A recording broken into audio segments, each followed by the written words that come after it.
In a quiet library lit by flickering lamplight, 5 men stood in front of a polished oak table, staring at pieces of paper that should not have existed in their world. Freedom papers, their names written in careful ink. Gold coins stacked beside each document, catching the glow like captured suns. Behind them, shelves of leather-bound books, portraits of dead white men in powdered wigs, and generations of power looming over their shoulders. And yet, in that moment, for the first time in their lives, the power was not with the portraits, it was with them. If you saw that scene frozen as a painting, you'd never guess the truth, that these men had been considered property just weeks before, and that the woman standing opposite them, calm, steady, eyes blazing with quiet conviction, had once been ordered to be their victim. So how did we get here? How did one baron's cruelty flip the world upside down for an entire plantation and echo all the way to Boston? Stick with me, because this isn't just a story about slavery. It's about how one night, one decision, and one dangerous truth turned a punishment into an escape route. And hey, before we rewind to where it all started, hit that like button if you're already hooked, and subscribe for more true, twisted stories from history that people tried very hard to bury. Now, let's go back to the night the Baron thought he was untouchable. The heat that day in Mississippi in 1852 didn't just press on your skin. It sat in your lungs, thick and unmoving. Magnolia trees stood along the drive to Whitmore Manor like silent witnesses, their white blossoms drooping under the heavy air. Inside, in a parlor lined with dark mahogany and marble, a man in a waistcoat paced like a caged animal waiting for an excuse to bite. Baron Frederick Whitmore had built an entire personality out of control. Control of land, of money, of people. But tonight, all he could think about was what he didn't have. A son, an heir, 10 years of marriage, and still no child.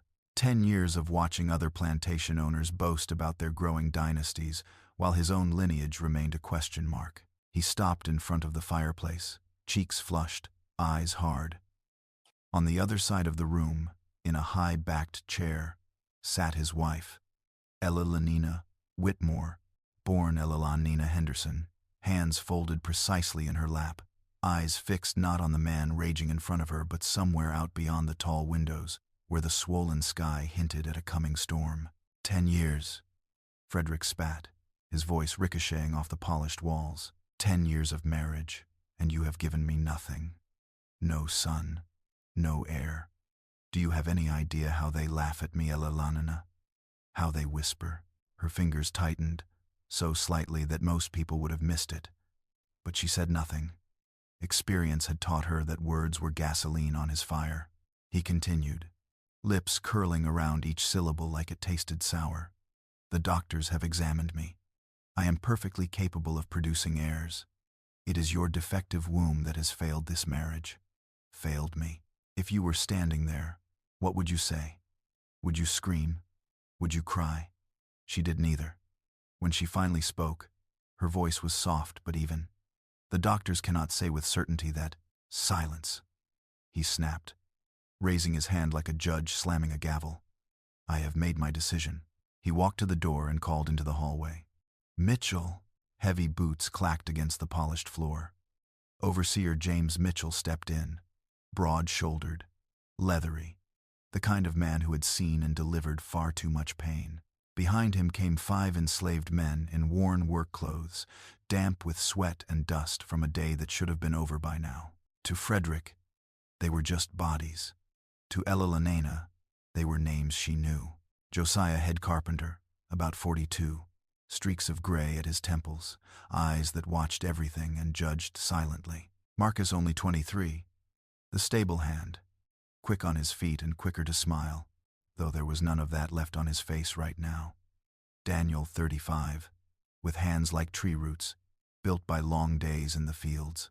Samuel, 38, the blacksmith, whose thoughtful silence made people underestimate him. And Thomas, 30, from the cotton press, steady, methodical, the sort of man you trusted around heavy machinery and heavier secrets. These 5, Frederick announced, gesturing as if displaying livestock, We'll visit your chambers tonight. Silence settled like dust after a collapse. Elena's heart slammed against her ribs. Her face, however, remained controlled. She knew better than to give him the satisfaction of visible panic. Frederick continued, almost conversationally, which somehow made it worse. Perhaps they can achieve what you cannot. Of course, anything produced from such contact will be raised as property, not as my heir. This is your punishment, Elena. This is what your failure has earned you. Across the room, the enslaved men stood still as stone. They understood instantly. Refusal meant death. Compliance meant being turned into instruments in something unspeakable. There was no version of this night that left them untouched. Elena finally rose. The air around her felt thin, as if all the oxygen had been sucked out of the room. You would do this, Frederick? She asked quietly. You would force these men. You would do this to your own house. To any shred of decency left here? They are not men, Frederick said, with the flat cruelty of someone who had practiced dehumanization until it felt like fact. They are property, my property, to use as I see fit. And you, madam, forfeited your right to decency when you failed in your most basic duty. She looked at him then, not as his wife, but as a witness. And something in her gaze shifted. The failure, she said softly, may not be mine alone. He went still. What did you say? I said. The failure may not be mine. Perhaps the doctors you consulted avoided telling you the full truth. Perhaps they feared your reaction. His face went from red to a dangerous mottled shade. For a heartbeat, the room held its breath. Then he snapped. Get out, go to your chambers, and wait. Mitchell, see that she stays there. As she passed the 5 men, Elena glanced at them for just a second. Not pleading, not accusing, just seeing. And in Josiah's eyes, she caught something she hadn't expected. Not resignation, but calculation. When the door closed behind her, Frederick turned back to the men.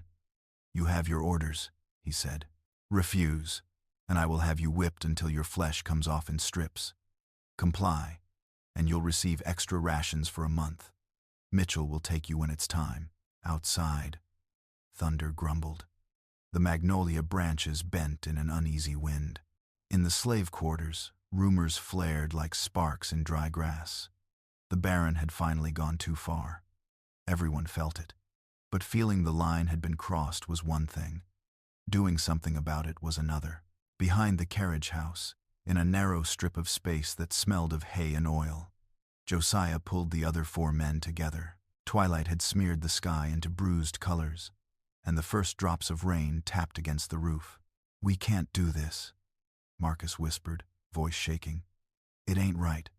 She never hurt us. She brings medicine when folks are sick. She teaches the kids letters when he ain't looking. And we're supposed to. He broke off, disgust and fear tangling in his throat. You think I don't know that? Josiah replied quietly. You think I don't feel that same sickness in my stomach right now?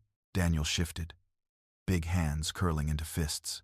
There's gotta be another way. I've been made to feel less than a man more times than I can count. But this is more than that. This is deeper.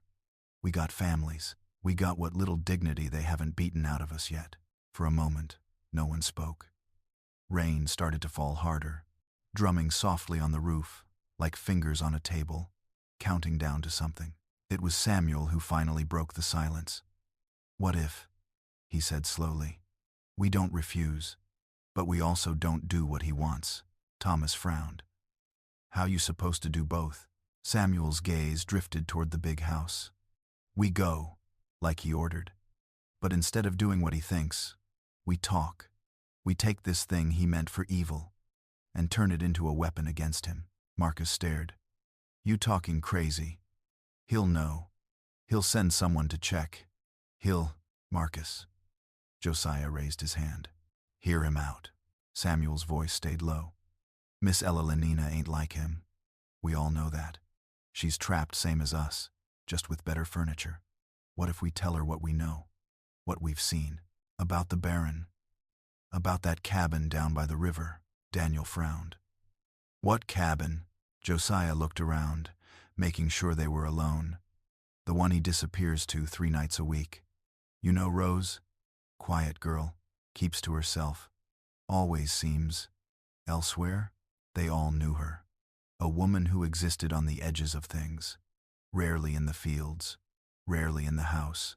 Somewhere in between. He's got her out there, Josiah said. Got her and 3 children. Light-skinned. One boy with his same gray eyes and that stupid proud chin. Baron's been visiting them for years. Bringing supplies. Keeping them hidden. You add that up. The realization hit one face at a time, like lanterns being lit in a row. You saying, Thomas whispered. The Baron already got children. Been claiming he can't. And he already has some. Exactly, Samuel said. He's not childless. He's just ashamed of where those children came from. So he blames her, Marcus breathed. Lets her carry the humiliation he earned. Josiah nodded. If Miss Elalanena knew that, with the family she comes from, the Hendersons, banks, legislature, money in half this state. He married into power, and power can cut both ways. Daniel squinted into the rain. Even if she knew, what good it do us? We still slaves, still under his thumb. Not if we bargain, Josiah said. Not if we give her the truth in exchange for something no one's ever offered us. Freedom. For us. For our families. We tell her what we've seen. Write it down if we have to. She uses it to cut herself free from him. And in return, she pulls us through the crack in the wall. Thomas swallowed. He finds out. We dead. Not slowly. Not quietly. Josiah looked at each of them in turn. If we do nothing, we die anyway. Maybe not in one night, but piece by piece. Tonight he's using us as weapons against someone who doesn't deserve it. Tomorrow, what's next? At least this way, if we fall trying to be more than instruments. Thunder rolled closer. The wind picked up, flinging sheets of rain across the yard. Lanterns in the main house flickered to life, warm squares of light in the dark. Somewhere inside, Elalanena sat in a blue-walled room, waiting for something she refused to accept as inevitable. Marcus straightened, rain soaking his shirt. I'm in, he said, voice still trembling but firm. I ain't going to my grave knowing I helped the Baron break someone who showed us kindness. Me too, Daniel said. If I'm going to risk these hands, it's going to be for something worth it.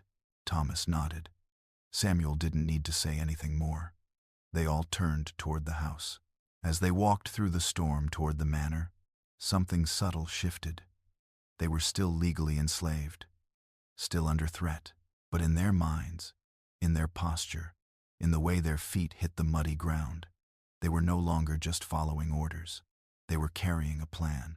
Upstairs, Elalanena's chamber glowed softly with lamplight.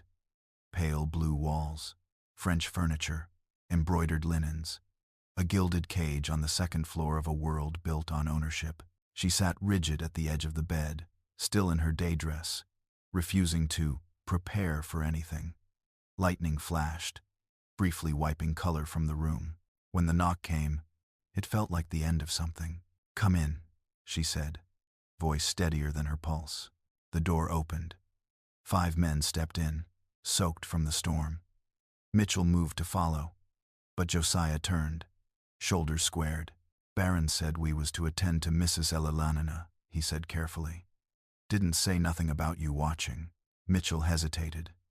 The rain, the late hour, his own unease, all of it pulled at him. Finally, he grunted. I'll be right outside this door. Any trouble? I'm coming in. The door shut.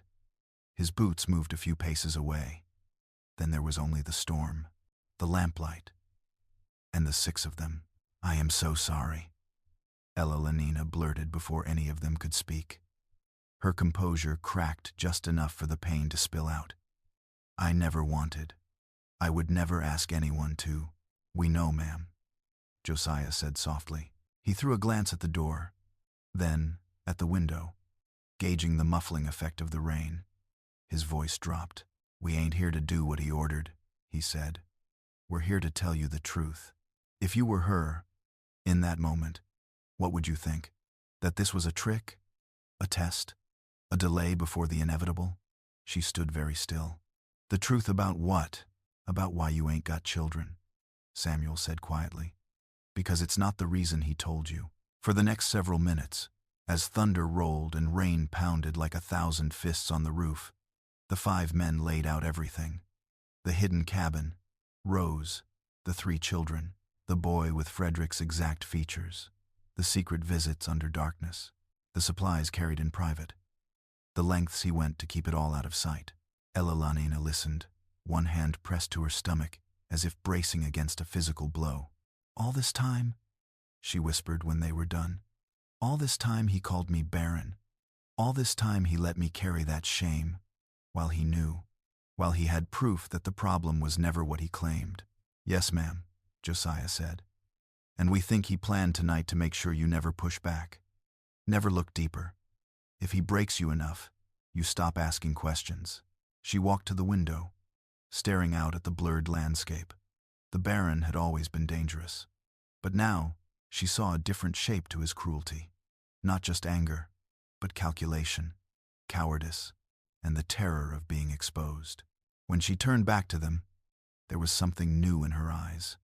Not resignation, not despair, something colder and sharper.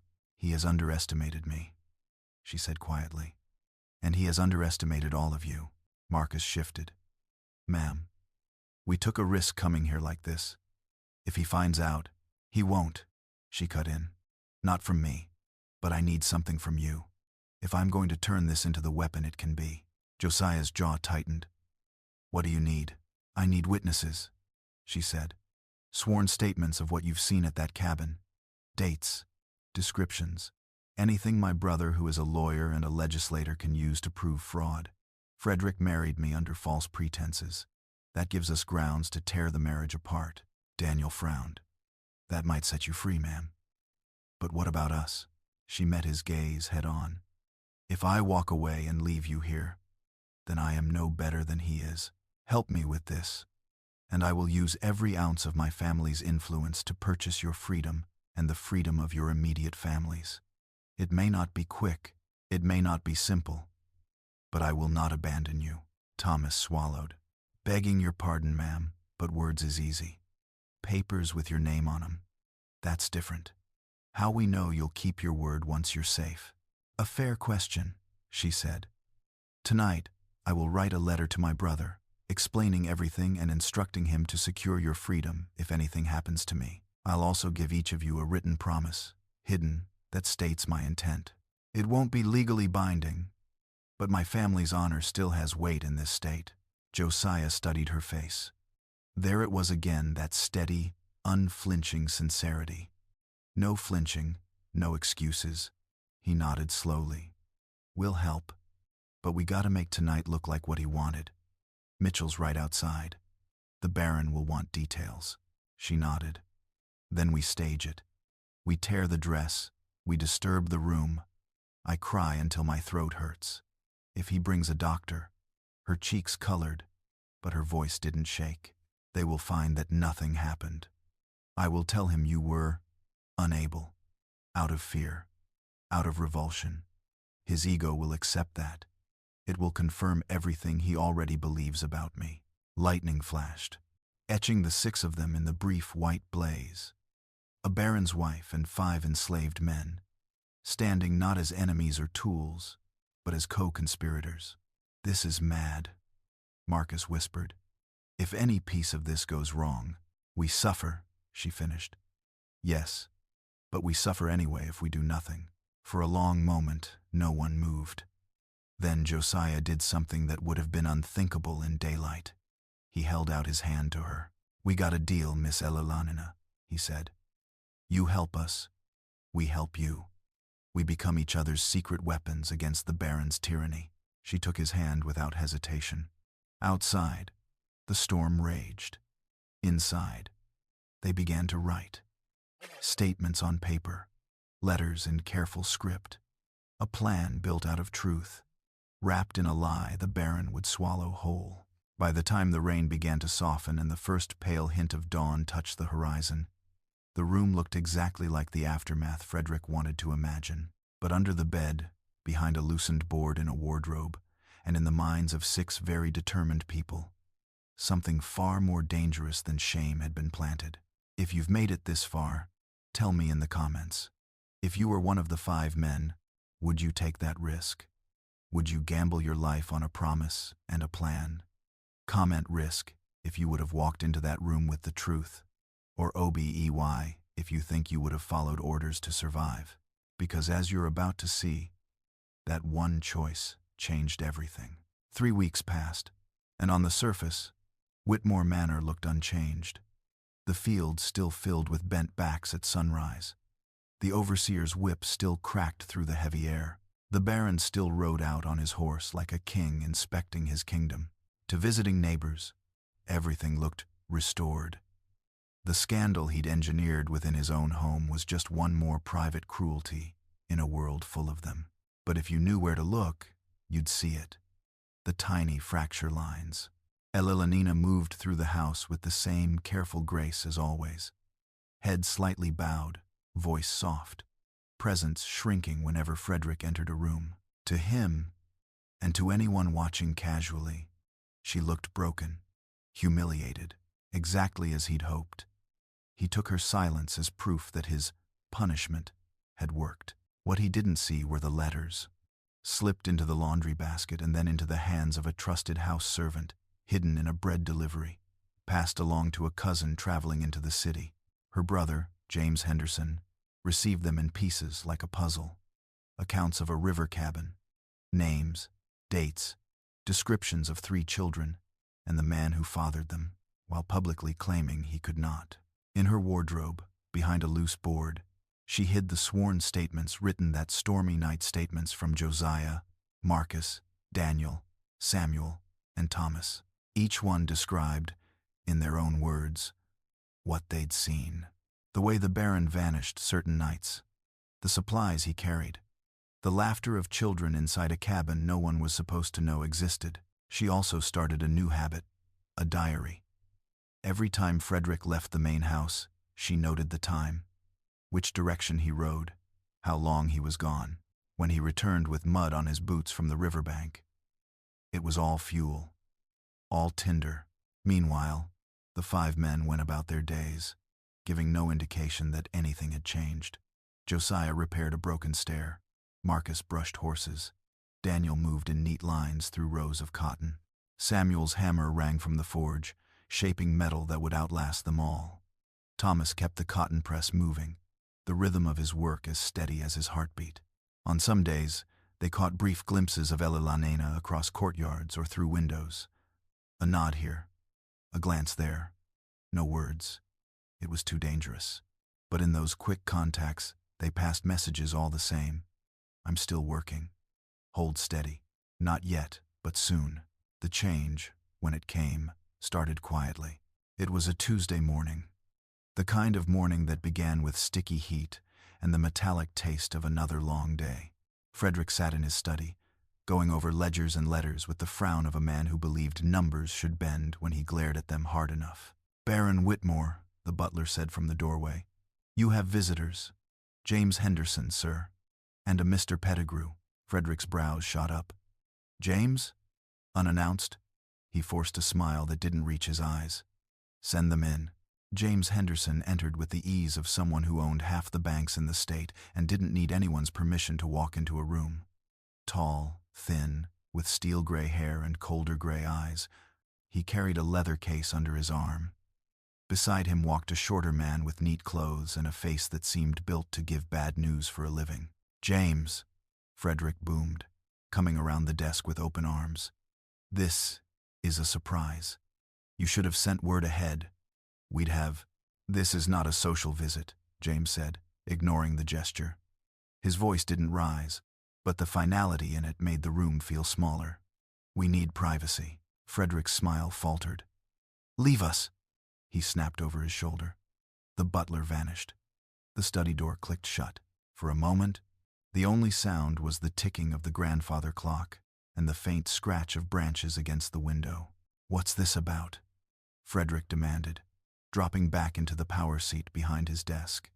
"If this is about Elalanina's condition, Elalanina has told me very little," James interrupted. "But others have told me quite a lot." He opened his leather case and pulled out a stack of papers. "I have here sworn statements from several witnesses. And Mr. Pettigrew," he tilted his head toward the other man, "is an attorney who has verified their contents personally." Mr. Pettigrew's voice was dry but precise. "Baron Whitmore, I have visited a property near the river. There, I met a woman named Rose and 3 children. One of those children, a boy of about 7, bears such a resemblance to you that it would be very difficult for any reasonable person to deny the connection." Frederick's skin went from pink to ashen, then to red. "You had no right," he burst out. "That property is owned by the Henderson Family Trust," James said evenly. "You would know that if you'd read the marriage contracts as carefully as you read your crop reports. Every property within 3 miles of this manor falls under our oversight. You have been using our land as the hiding place for your extramarital affairs."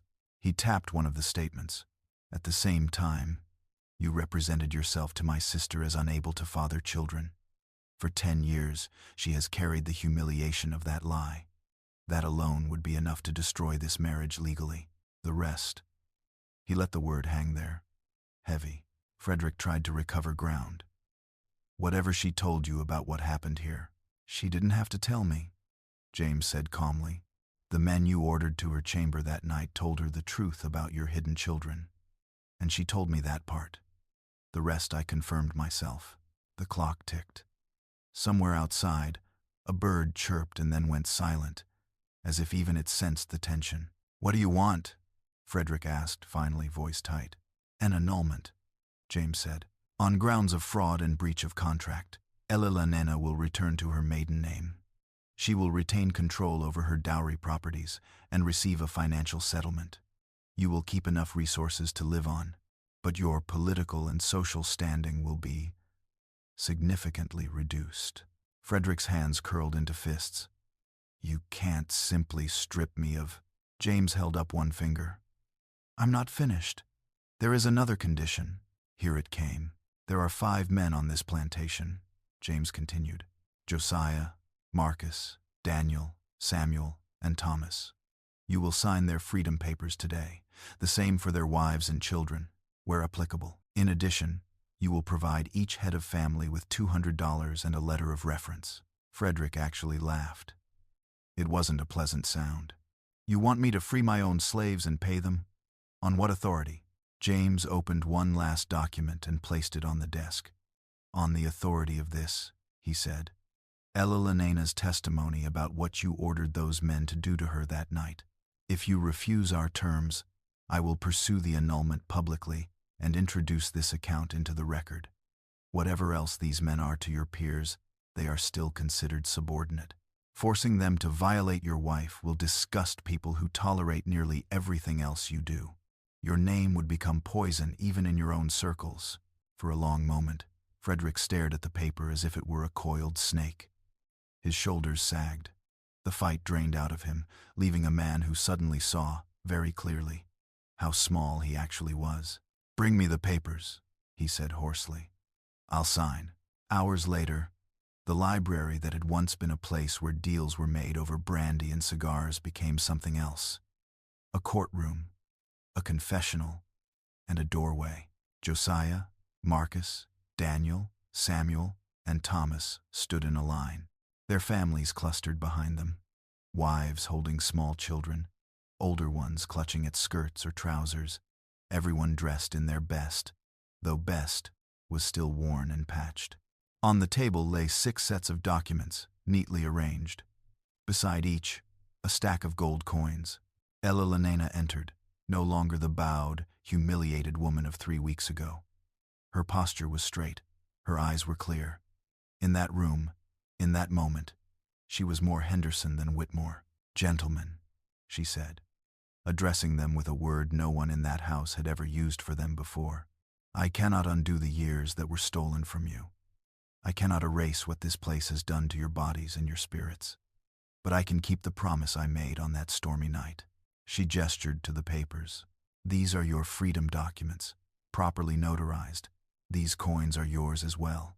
My brother and I have arranged things so that, once you leave this property, no one can legally drag you back into bondage, at least not as long as you keep those papers safe." Josiah stepped forward first. His hands shook as he lifted the sheet with his name on it. The letters blurred through the moisture in his eyes. For years, his identity had been numbers on inventory lists, a line item in someone else's wealth. Seeing his name on a document that declared him free felt unreal. "Ma'am," he managed, voice thick, "I don't got words for this." "You already gave me the only words that mattered," she said. "The truth. This is simply me paying what I owe." Behind her, James stood, arms folded, a silent pillar reinforcing everything she said. One by one, the men stepped forward. Marcus, Daniel, Samuel, Thomas. Their wives watched with expressions that were part awe, part terror. Freedom was a beautiful word. It was also a terrifying one. Until now, every choice in their lives had been made within walls.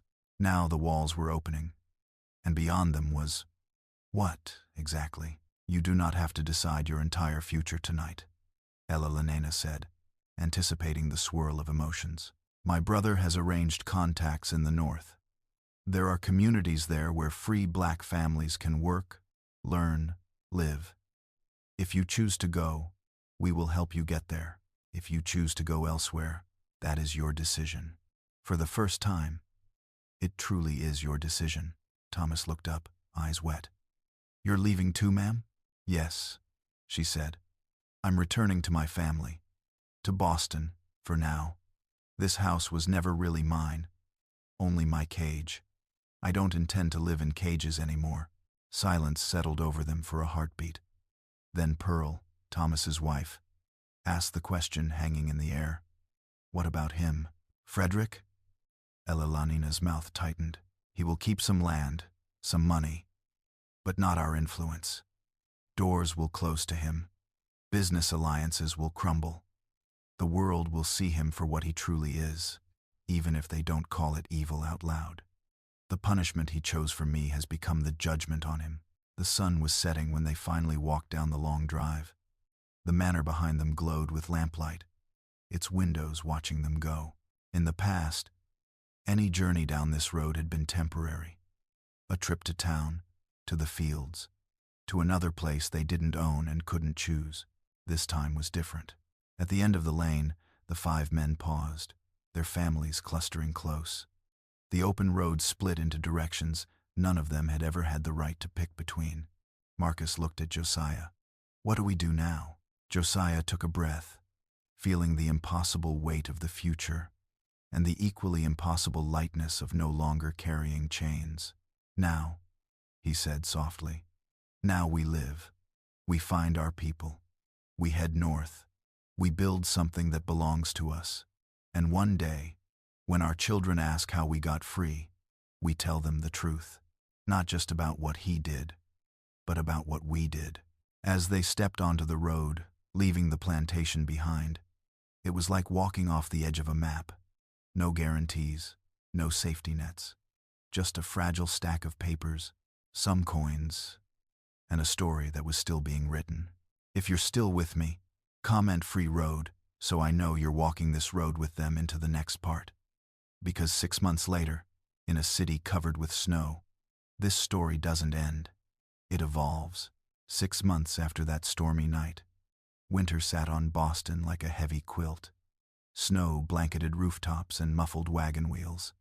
Chimneys puffed steady trails of smoke into the pale sky.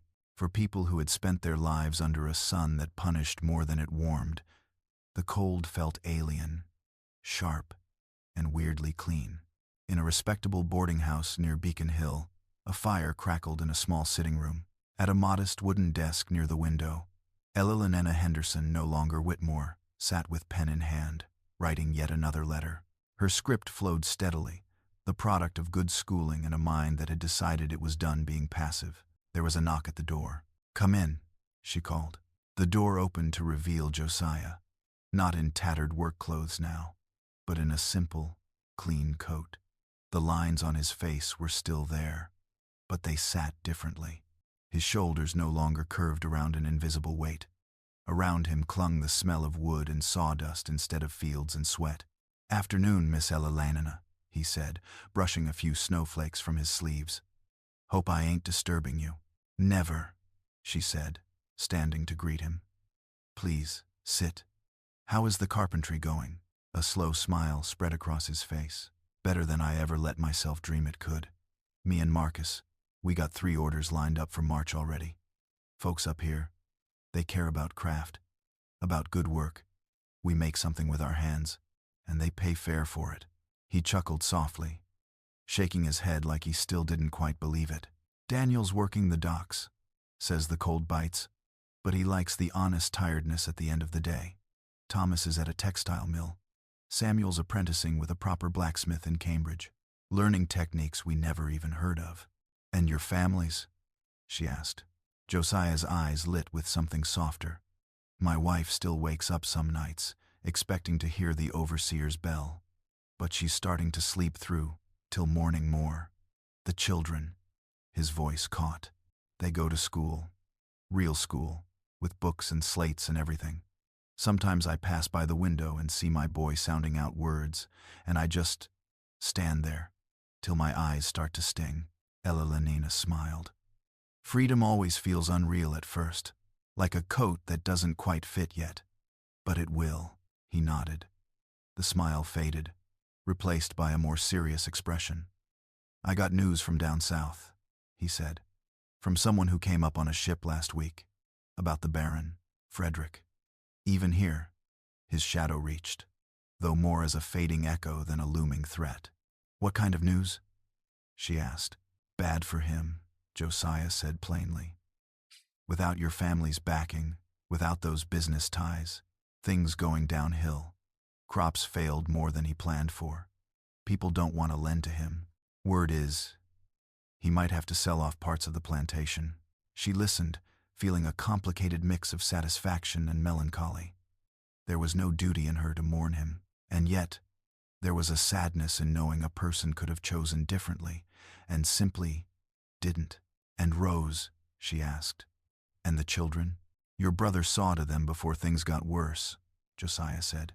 "Got them moved to a small house in another county. Enough money to keep 'em fed and safe. The boy don't carry the Whitmore name, but he's not hungry. He's not hidden in a shack anymore." "Good," she said simply. "Every child deserves at least that much." He hesitated, then leaned forward a little.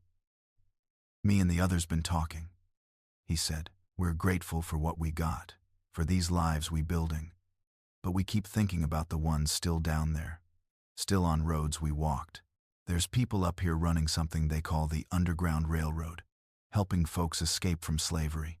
And we want to help." Her eyes sharpened. "That is dangerous work, Josiah. The Fugitive Slave Act is real. If they catch you helping escapees, they can drag you into court. Or worse." "I know," he said quietly. "But we also know what it feels like to think freedom is just a word that belongs to other people. Now that we got it, how do we sit in warm rooms and full bellies and not do anything? It wouldn't sit right." She exhaled slowly. Part of her wanted to tell him no, to say, "Stay safe, stay small, enjoy what you've earned." But another part, the part that had stood with him in that blue room on that stormy night, knew better. "Then you will have my support," she said. "I've been attending meetings of the Boston Anti-Slavery Society. I can introduce you to people who know how to move quietly. I've also been redirecting some of my inheritance, quietly, toward efforts that make escape possible instead of just talking about it in drawing rooms." Josiah smiled faintly. "When I first met you, you were kind, but trapped. I saw it. You were like a bird in a gold cage. Now," he gestured around them, "look at you, making plans, moving money, speaking in rooms full of men who think they're the only ones allowed to talk." She laughed softly. "We freed each other, I think." You 5 could have obeyed that night. You could have done what Frederick ordered, or refused and said nothing about what you knew. Instead, you chose truth. I simply had the tools to turn that truth into a weapon. Tools don't swing themselves, he said. Someone's got to pick 'em up. They fell into a comfortable silence for a moment, the fire popping softly. Outside, a carriage rattled past, wheels crunching over packed snow. I'm planning something else, she said suddenly. Bigger. I'm writing to my brother about establishing a fund. The Henderson family will start purchasing enslaved families. Not to work them, but to free them. Quietly. Carefully. It will be expensive. Our cousins will complain. She smiled grimly. They complain anyway. Josiah shook his head, almost in disbelief. You're going to turn the same system that bought people into a machine that unbuys them. That's the idea, she said. Later that week, on a Sunday evening, the 5 families gathered in Marcus's slightly larger apartment. The room was crowded but warm. Pots simmered on the stove, filling the air with a blend of southern cooking and whatever ingredients they'd learned to use up north. Children darted between legs. Laughter flared, then softened into conversation. They had a ritual now. Before the food was served, before the children were called to the table, they lifted tin cups of water or cheap cider and offered a toast. To freedom, Daniel said, as he always did. To freedom, they echoed.